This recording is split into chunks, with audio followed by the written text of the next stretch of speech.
Want to ask you, one of the fine ఈ youngsters love stories క్యారెక్టర్స్లో Tarun ఒక sensation ఒక టైంలో. తరుణ్ ఎందుకు తర్వాత ఫేడ్ అవుట్ అయ్యారు? అంటే నేను తర్వాత భలే దొంగలు కూడా మళ్ళీ ట్రై చేసి, భలే దొంగలు కూడా చాలా ఎంటర్టైనింగ్ ఫిల్మ్. అందరూ అనుకుంటారు అది బంటి ఎవరు బబ్లీ అని, కానే కాదు. వికీపీడియాలో అలాగే ఉంది, రీమేక్ ఆఫ్ బంటి అని. అదే చెప్తాను, అసలు ఎవరు సినిమాలు చూడకుండా రాసేస్తున్నారండి. తప్పు ఏంటంటే బానీ అండ్ క్లైడ్ అని 1969లో ఫిల్మ్. బానీ అండ్ క్లైడ్ అయ్యో అసలు ఫేమస్. బానీ అండ్ క్లైడ్ని వాళ్ళు తీశారు, జీన్ హ్యాక్మన్ బదులు అమితాబ్ గారు చేశారు. నేను జీన్ హ్యాక్మన్ బదులు జగపతి బాబు గారిని ఇక్కడ. సో కానీ మన స్టోరీ వేరు, వాళ్ళ స్టోరీ వేరు. ఇక్కడ స్టోరీ అసలు చిన్నపిల్ల క్యారెక్టర్ ఉంటుంది బ్యూటిఫుల్గా. ఆ అమ్మాయికి కొంచెం ఆరోగ్యం బాగుండదు, హాస్పిటల్లో ఉంటుంది. అప్పుడు ఇలియానా అడుగుతుంది ఆ అమ్మాయికి మనం హెల్ప్ చేద్దాం.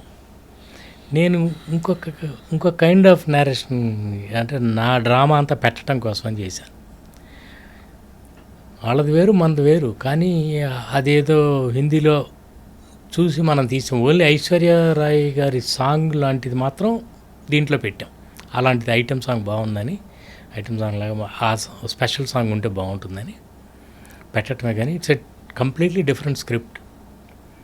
అలా తర్వాత తరుణ్కి నేను చెప్పాను అప్పుడు కూడా, అందరు యాక్షన్ ఫిల్మ్స్ చేసి యాక్షన్ హీరోగా నువ్వు అక్కర్లా, నువ్వు చేయక్కర్లా, యూ నీడ్ నాట్. నీ ఆడియన్స్ నీకు ఉంటారు, నీ సినిమా నీ ఐడెంటిటీ నీకు ఉంటుంది. ఇప్పటికీ people miss him sir. Yeah, అదే miss him. So you do your romantic films, you do నీ drama, and is a good actor also.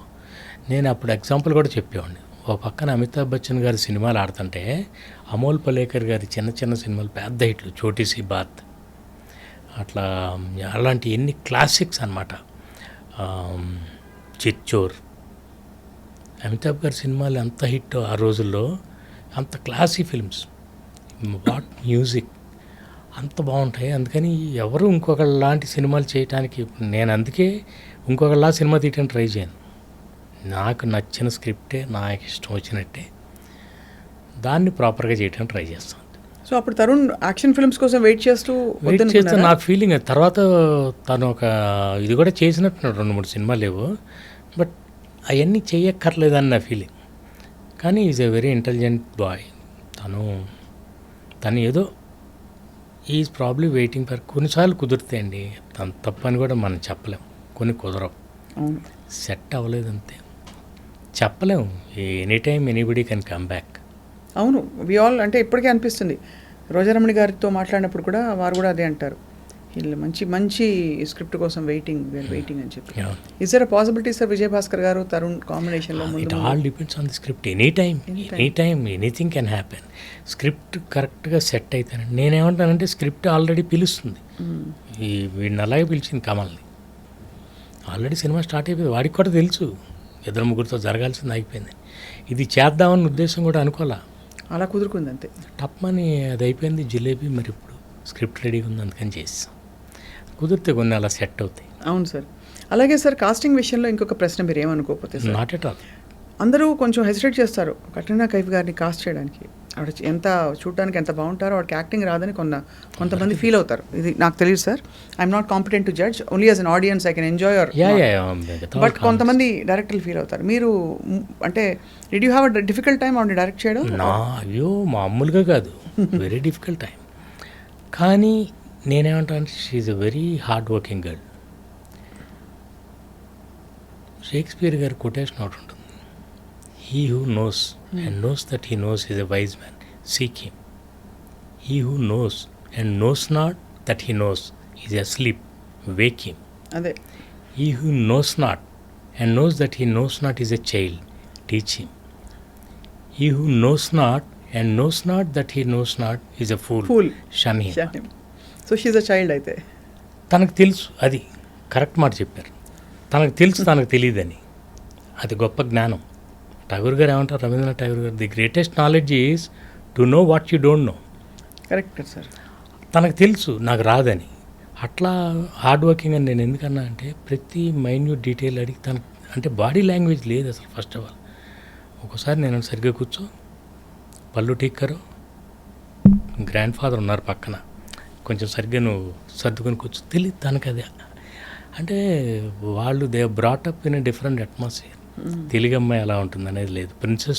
ప్రిన్సెస్గానే ఉండాలి, రాయల్గా ఉండాలి, కానీ చాలా మర్యాదగా, చాలా లవబుల్గా ఉండాలి.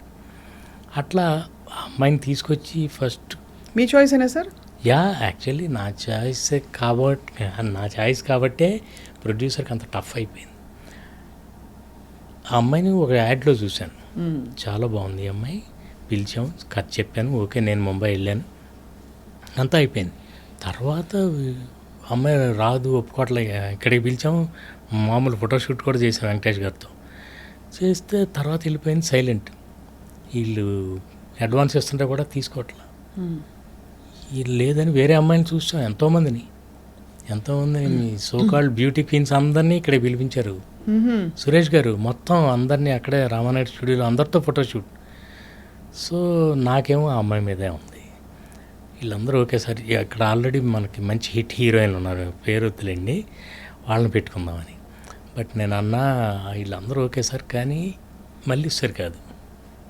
మల్లీశ్వరి అంటే మన ఊహల్లో ఉన్న అమ్మాయి లాగానే ఉండాలి, ముందే చూసేసిన అమ్మాయి ఉండకూడదు. అవును. అందుకని అంటే ఆ అమ్మాయిని ఇంట్రడ్యూస్ చేయటమే అలా, రోజు పెటల్స్ అంతా చీకాలు. ఆ ప్రిన్సెస్ మీరు చూసారో చూడలేదు, రోమన్ హాలిడే క్లాసిక్ ఉంది, రోమన్ హాలిడే, ఆడ్రీ హెప్బర్న్. నాకు ఆ సినిమా అంటే నాకు పిచ్చి అనమాట. గ్రెగరీ పెక్ అసలు కాన్సెప్చువల్లీ ఒక common man and a princess వాళ్ళ మధ్య ప్రేమ అనే ఐడియాకి బేస్ అది రోమన్ హాలిడే. నాకు అనిపించింది it's a completely different story. నేను అందుకే ఇందాక నన్ను ఇన్స్పైర్ అవుతాం అంతే, కాపీ కొట్టం.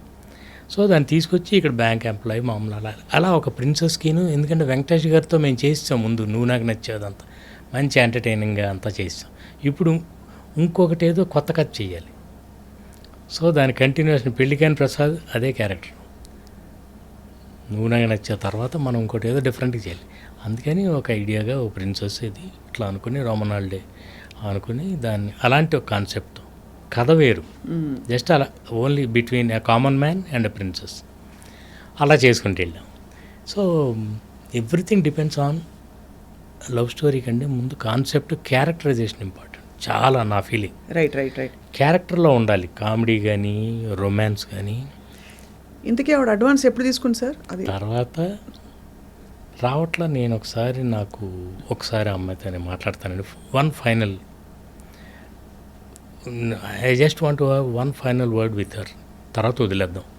లేదు భాస్కర్ కుదరట్లేదు, 3 నెలలు అయిపోయింది, మరి మనం అన్నాళ్ళు వెయిట్ చేస్తాం వెంకటేష్ గారి డేట్స్. అప్పుడు చివరికి ముంబై వెళ్ళి ఒకసారి రమ్మని చెప్తే వచ్చింది తను హోటల్కి. అప్పుడు వేరే హీరోయిన్తో అగ్రిమెంట్కి ఆల్రెడీ వచ్చి వెళ్ళిపోయారు అనమాట సురేష్ గారు కూడా. ఎవరో చెప్పనన్నారు కాబట్టి సోనాలి బెంద్రే. ఓకే. నేనేం చెప్పానంటే, సోనాలి నాకు చాలా ఇష్టం అండి, very professional girl, very professional, very good actor, కానీ మల్లీశ్వర్ కాదు, ఎందుకంటే ముందే చూసేసాము, నేనే మన్మధుల్లో చేసేసాను, అందుకని మల్లీశ్వర్ కొత్తగా ఉంటే బాగుండదు. బట్ ఆల్రెడీ ఇక లేకపోతే అదే చాయిస్ అనుకున్నాను, తను కానీ ఒప్పుకోకపోతే. ఇప్పుడు నేను వెళ్ళి, ఏంటి కెట్రినా, వాట్స్ యువర్ ప్రాబ్లం, ఎంతో ఎక్సైట్ అయిపోయి కథ చెప్పినప్పుడు జంప్ రిటెడ్, యూ సెడ్ అబ్బా నాకు ఇలాంటి క్యారెక్టర్ ఇస్తున్నారా, చాలా సంతోషం, యూ ఆర్ సో ఎక్సైటెడ్, మరి ఏమైంది, వాట్స్ ఆల్ దిస్, నీకు ఏమన్నా పేమెంట్ గురించి ఏమన్నా ప్రాబ్లమా, should I talk to Suresh garu? లేదు, not payment, nothing. Then tell me, ఎందుకు ఆగుతున్నావు అంటే, ఐఎమ్ స్కేర్డ్ అని. వై ఆర్ స్కేర్డ్ అంటే, I don't know the language అంది. ఓకే, యు నో హిందీ అని, నో అంది.